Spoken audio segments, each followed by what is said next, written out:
অমাবস্যার রাতে জঙ্গলের সমস্ত পাখিরা খুব ভয়ে ভয়ে থাকে। কারণ সেই দিন পেত্নীরা জঙ্গলে আসে আর জঙ্গলে এসে ছোট ছোট ছানাদের তুলে নিয়ে যায়। সেদিন টুনি এবং টুনটুন খুব ভয়ে ভয়ে ছিল।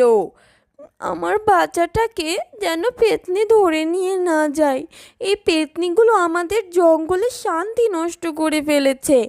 মা, মা, পেত্নী কি? পেত্নী কি করে? কিছু না রে বাচ্চা, কিছু না।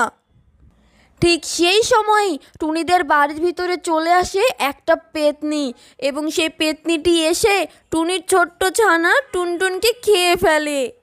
মা, বাঁচাও আমাকে, মা, বাঁচাও, বাঁচাও, বাঁচাও আমাকে, বাঁচাও, বাঁচাও। টুনি কিচ্ছু করতে পারে না। আমি এর প্রতিশোধ নিয়েই ছাড়বো। বন্ধুরা, তোমরা চ্যানেলটিকে সাবস্ক্রাইব করে দাও এবং ভিডিওটিতে লাইক করে দাও।